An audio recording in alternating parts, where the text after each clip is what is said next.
Peoples party ने कौमी assembly की 2 नशिस्तें अपने नाम कर ली। N157 मुल्तान से अली मूसा गिलानी ने शाह महमूद कुरैशी की साहबजादी मेहरबानो कुरैशी को शिकस्त दी। NA-237 कराची से हकीम बलोच फाते रहे। इमरान खान दूसरे नंबर पर आए। शेखुपुरा की सूबाई नशिस्त पर नवाज लीग के इफ्तिखार भंगू ने कामयाबी समेटी।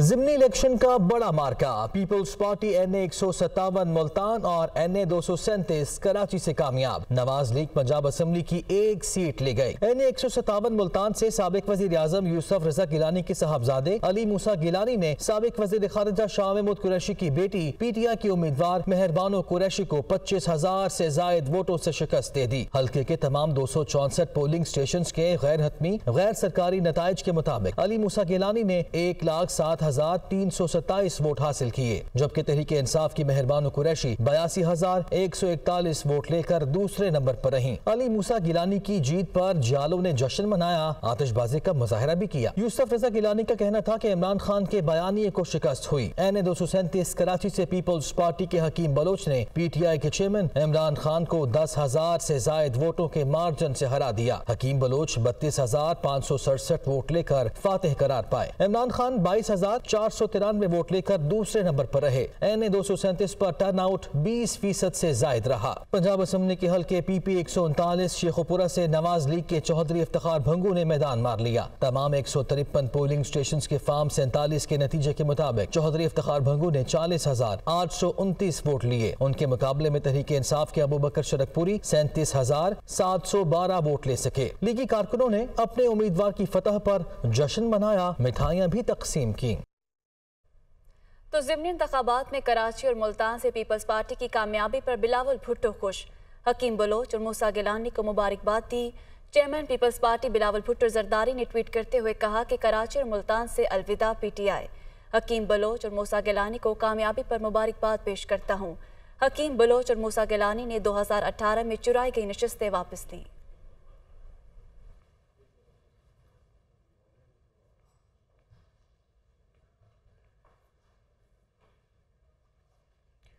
पाकिस्तान पीपल्स पार्टी के रहनुमा सईद गनी का कहना है कि पीपल्स पार्टी ने धांधली के जरिए छीनी गई नशिस्त वापस ले ली। मलीर के लोगों ने इमरान खान को इबरतनाक शिकस्त से 2 चार किया।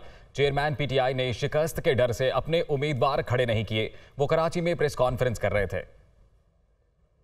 जो नशिस्त 2018 में धांधली के जरिए हमसे छीन ली गई थी, कल मलीर के लोगों ने वो अपनी नशिस्त दोबारा वापस ले ली। ना सिर्फ ये कि नशिस्त वापस ले ली, बल्कि धांधली के ज़रिए ये नशिस्त छीन कर जिस आदमी को वज़ीर आज़म बनवाया गया था, उसी शख्स को मलीर के लोगों ने इबरतनाक शिकस्त से जद्दोचार किया है। पाकिस्तान पीपल्स पार्टी पर लोगों का आज भी उतना ही एतमाद है जितना 2018 में था, और उसने पाकिस्तान के इंतखाबी अमल को भी तमाशा बनाया और इन हलकों में रहने वाले लोगों के वोट को भी तमाशा बनाया। मुस्लिम लीग काफ के रहनुमा वजीर मोनिस इलाही ने कहा कि विफाक पंजाब का 176 अरब रुपए से ज्यादा का मकरूज है। मोनिस इलाही ने अपने ट्वीट में वजीर आजम से सवाल किया कि शहबाज शरीफ आप किस चीज का बदला ले रहे हैं, पंजाब के अवाम का हक दो। मोनिस इलाही ने शहबाज शरीफ को मुखातिब करते हुए कहा कि गुज़श्ता रोज के इलेक्शन के बाद तो आप बिल्कुल ही फारिग हो गए। वज़ीर आला पंजाब की ज़ेरे सदारत लाहौर डेवलपमेंट अथॉरिटी की गवर्निंग बॉडी का इजलास। Consultant master planning mister David की लाहौर मास्टर प्लान 2050 पर तफसीली ब्रीफिंग। वज़ीर आला पंजाब ने लाहौर के मास्टर प्लान 2050 के प्लान की मंजूरी दे दी। ओवरसीज पाकिस्तानी एक ही दिन में LDA से प्लॉट खरीद सकेंगे। वज़ीर आला पंजाब की जानिब से कहा गया LDA हाउसिंग स्कीमों में ओवरसीज पाकिस्तानियों के लिए 1 विंडो ऑपरेशन की मंजूरी भी दी गई है। तो अहम इजलास आपको बताएं, वज़ीर आला पंजाब की ज़ेरे सदारत लाहौर डेवलपमेंट अथॉरिटी की गवर्निंग बॉडी का इजलास। Consultant master planning mister David की लाहौर मास्टर प्लान 2050 पर तफसीली ब्रीफिंग।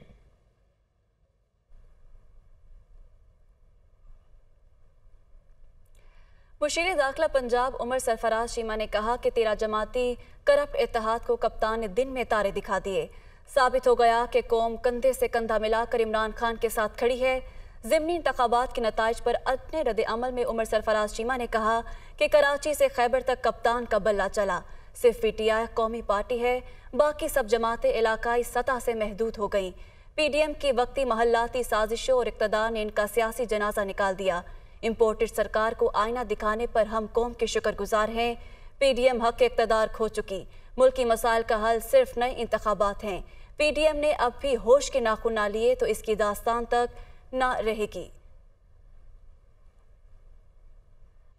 सैलाब के बायस मुआशी नुकसानात, वजारत खजाना का IMF अहदाफ पर नजरसानी का फैसला। ज़राए के मुताबिक IMF माहिरीन की रिपोर्ट IMF के 90वें जायजे इजलास में पेश की जाएगी। खुसूसी रिपोर्ट 6 नुकात पर मुबनी होगी। और इसी से मुतल्लिक मज़ीद तफसीलात जानते हैं, नुमाइंदा दुनिया न्यूज़ मुदस्सिर अली राना हमारे साथ मौजूद हैं।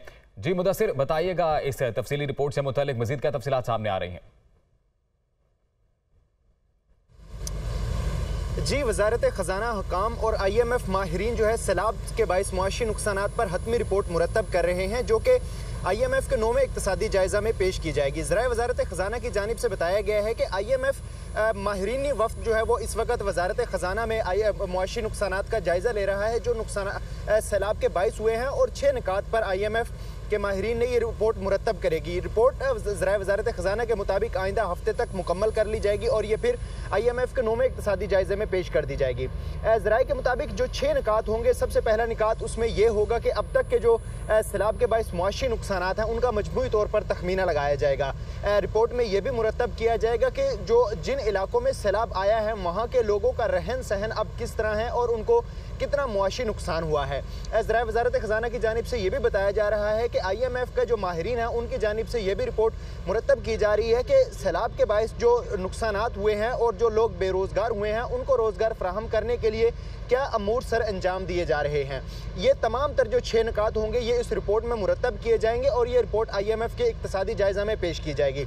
ज़राए वजारत ख़जाना की जानिब से बताया जा रहा है कि सैलाब के बाइस मुआशी नुकसानात पर अब मुआशी जो अहदाफ दिए गए थे IMF की जानिब से, पाकिस्तान और IMF ने जो मुआशी अहदाफ रखे थे उस पर नज़रसानी की जाएगी और मुमकिना तौर पर अब वजारत ख़जाना हुकाम ने यह फ़ैसला कर लिया है कि जो IMF ने मुआशी अहदाफ तयन किए थे उन पर नज़रसानी की जाए और उन अहदाफ में कमी करवाई जाए। इसके साथ साथ ज़राए वजारत ख़जाना की जानिब से यह भी बताया गया है कि वज़ीर ख़जाना इसहाक डार इस वक्त IMF की सालाना मीटिंग्स में वाशिंगटन में मौजूद हैं, जहाँ पर उन्होंने MD IMF से भी ये बात जी बिल्कुल मुदस्सिर, यही आपसे जानना चाहेंगे कि वज़ीर ख़जाना की भी मुलाकात हुई है MD IMF से, तो बताइएगा जब ये खुसूसी रिपोर्ट को तरतीब दिया जाएगा तो क्या इम्कानात जाहिर किए जा रहे हैं? कोई रिलीफ दिया जाएगा कर्जों से मुतल्लिक या बेल आउट पैकेज को बढ़ाया जाएगा?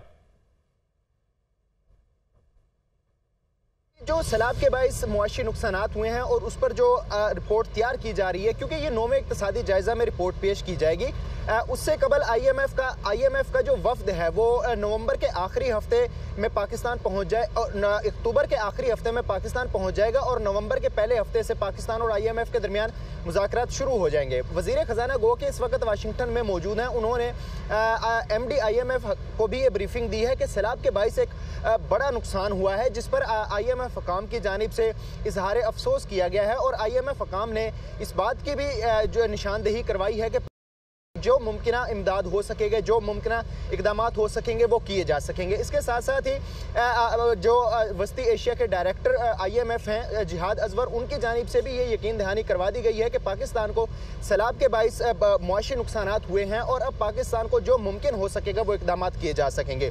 इसके अलावा पाकिस्तान मुमकिन हो सकेगा वो इकदामात किए जा सकेंगे। बहुत शुक्रिया आपका मुदस्सिराना तफसीलात से मुतल्लिक आगाह कर रहे थे। खबरों का सिलसिला आगे बढ़ाते हैं। आज़ाद कश्मीर में आतिशज़दगी से निमटने के लिए सरकारी सतह पर इक़दामात ना होने के बराबर हैं। मुख्तलिफ सरकारी दफातर में मौजूद अहम रिकॉर्ड और असासों के ज़ाया होने का खदशा पैदा हो गया है। तफसीलात बता रहे हैं तकीउल हसन।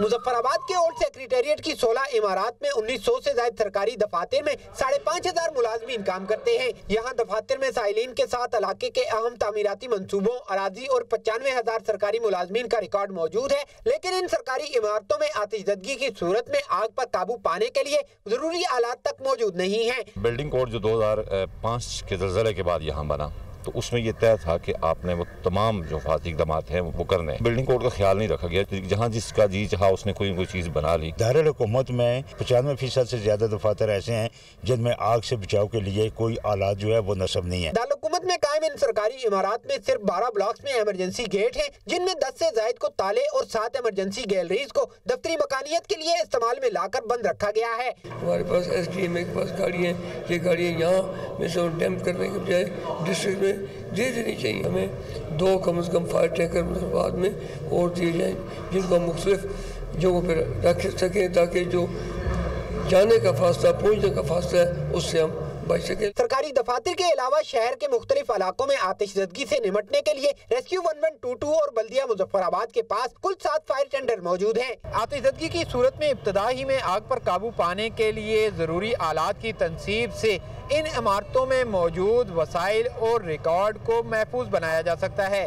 कैमरामैन मोहम्मद नवीद के साथ तकीउल हसन, दुनिया न्यूज़, मुजफ्फराबाद। बराह रास्त आपको लिए चले रहनुमा तहरीक इंसाफ असद उमर इस वक्त तकरीब से खिताब कर रहे हैं। डोमिनेटेड होती हैं जिस तरीके से इंजीनियरिंग की stream, engineering specially mechanical engineering, civil engineering की फील्ड जो हैं, इवन केमिकल इंजीनियरिंग जो है वो डोमिनेट करते हैं, मेन डोमिनेट दोज फील्ड्स। उसकी मोस्टली वजह ये है कि जो लोकेशंस होती हैं जहाँ पे ये स्किल सेट्स इस्तेमाल होते हैं, वो लोकेशंस ऐसी हैं कि सिर्फ पाकिस्तान में नहीं, दुनिया में, मैं एक्सन मोबिल कनाडा में भी काम कर चुका हूँ, वहाँ पे भी हमारा प्लांट जो था वो मेल डोमिनेटेड था।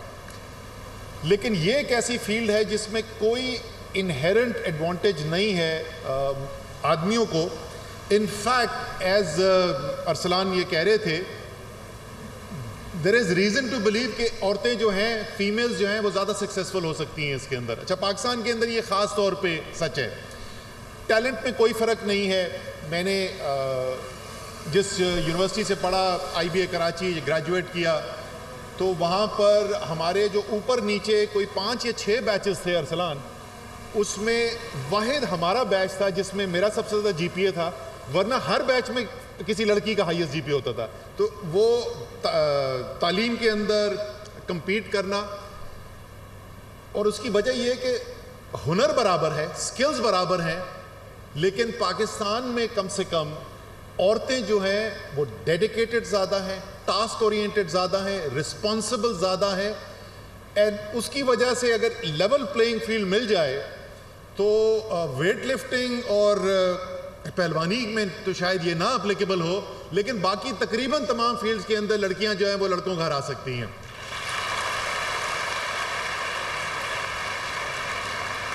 अच्छा, डिजिटल टेक्नोलॉजी की स्पेस जो है वो उसके अंदर भी बहुत ऑब्वियसली हर किस्म की अपॉर्चुनिटीज़ अवेलेबल हैं। अब मैं बॉक्सिंग नहीं करने की कोशिश कर रहा, आपको ये नहीं कह रहा कि क्योंकि लड़की हैं तो इसलिए आप ये करें। वुमेन और main can compete in anything. आदमी भी जो हैं बेचारे वो भी इतने माठे नहीं होते। अच्छा, वैसे मुझे आज तक ये नहीं समझ में आई, ये दुनिया के सारे बेस्ट फैशन डिज़ाइनर जो ये सारे मर्द क्यों हैं? ये बड़ा सवाल है, मैं छोड़ के जा रहा हूँ लड़कियों के लिए, सोचें इसके बारे में। सारे पाकिस्तान में नहीं है, पाकिस्तान के अंदर most of the fashion designers are women. But scientific studies सारी बोलती हैं, अगर स्कॉलस्टिक एप्टीट्यूड टेस्ट के स्कोर्स भी आप देख लें तो आदमियों का left side of the brain ज़्यादा डेवलप्ड होता है। Left side of the brain quantitative, logical, rational thinking के लिए इस्तेमाल होता है, और औरतों का right side of the brain ज़्यादा डेवलप्ड होता है, जो कि क्रिएटिविटी, इनोवेशन, इमोशन के लिए इस्तेमाल होता है। सो जब आप अपनी स्ट्रेंथ्स देख रही हैं तो आपको ये भी ज़रा सा ख्याल रखना चाहिए कि बहुत सारी फील्ड्स ऐसी हैं जहाँ सिवियर अंडर यूटिलाइजेशन है टैलेंट की पाकिस्तान के अंदर, और वाइड ओपन स्पेसेस वहाँ पे मौजूद हैं। अभी आई नो कि आपके एम्प्लॉयर्स हैं, बड़ी अच्छी बात है। मैं पाशा को भी शुक्रिया अदा करना चाहता हूँ कि इन्होंने इनिशिएटिव लिया और ये इस प्रोग्राम का हिस्सा बन रहे हैं। अब ये नहीं सुन रहे हैं, अच्छा ये सुनेंगे तो आप बोल देना कि नहीं उन्होंने ऐसी कोई बात नहीं की थी। खबरदार, आपने ज़िंदगी का टास्क ये बनाया कि पाशा की कंपनियों में जाके मैंने सारी ज़िंदगी नौकरी करनी है। आप स्टार्ट बेशक वहाँ से ले लें, लेकिन आप सबका ऑब्जेक्टिव ये होना चाहिए कि आपने अपना बिजनेस खुद स्टार्ट करना है, चाहे वो इंडिविजुअल एंटरप्रेन्योरशिप हो।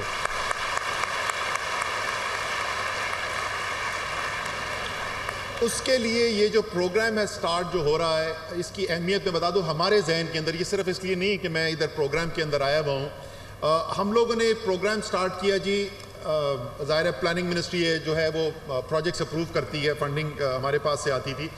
एक हम साबिक वज़ीर आज़म इमरान खान ने PTI की सीनियर क़यादत का इजलास आज तलब कर लिया। ज़राए के मुताबिक इजलास में हुकूमत को नए इंतखाबात के लिए हतमी अल्टीमेटम दिए जाने का इम्कान है। इसी हवाले से मजीद बात करने के लिए हमारे साथ मौजूद है हमारे नुमाइंदे उमर जट। जी उमर, एक पहले तो ये बताइएगा ये इजलास है कितने बजे और इसका एजेंडा क्या है? जी कल के जो ज़िमनी इंतखाबात हुए हैं उसके बाद चेयरमैन PTI इमरान खान के बनी गाला ऑफिस में आज 2 एक्टिविटीज़ होने जा रही हैं। एक, उनकी तमाम जो बड़ी सीनियर क़यादत है उनका एक अहम इजलास सबसे थोड़ी देर बाद बनी गाला में शुरू होगा, जिसमें जो मौजूदा सियासी सूरत हाल है, ज़िमनी इंतखाबात के नताइज के बाद की जो सूरत हाल है, इन तमाम चीज़ों का जायज़ा लिया जाएगा। और साथ ही आज चेयरमैन PTI इमरान खान एक अहम प्रेस कॉन्फ्रेंस भी करने जा रहे हैं जो 4 बजे शेड्यूल है और वो बनी गाला में होगी। ज़राए का ये बताना है कि जो आज इजलास होगा उसमें एक तो तय किया जाएगा, लॉन्ग मार्च के हवाले से बात की जाएगी, उसकी डेट के हवाले से बात की जाएगी और ये भी बताया जा रहा है कि आज हो सकता है कि हुकूमत को लॉन्ग मार्च के हवाले से कोई अल्टीमेटम भी दिया जाए और अर्ली इंतखाबात के हवाले से जो उनका मुतालबा है उस पर भी बात की जाए।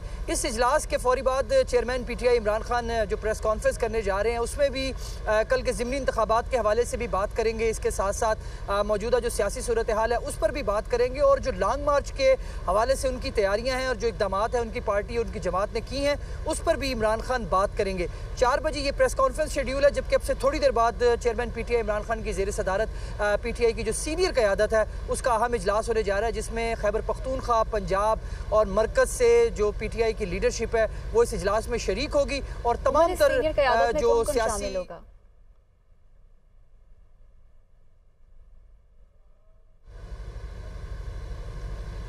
उमर, इस सीनियर क़यादत में कौन कौन शरीक होगा? जी जो सीनियर क़यादत है उसमें बेसिकली जिस तरह असद कैसर हैं, फवाद चौधरी हैं, असद उमर हैं, ये बड़ी जो मरकज़ी क़यादत है ये तमाम लोग शरीक होंगे। खैबर पख्तूनख्वा के जो CM है वो भी इस पर शरीक होंगे।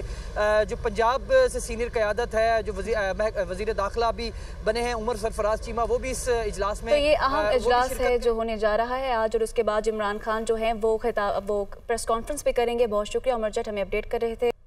गुज़श्ता 4 कारोबारी दिनों में रुपए के मुकाबले डॉलर की कीमत में इजाफा हो रहा है।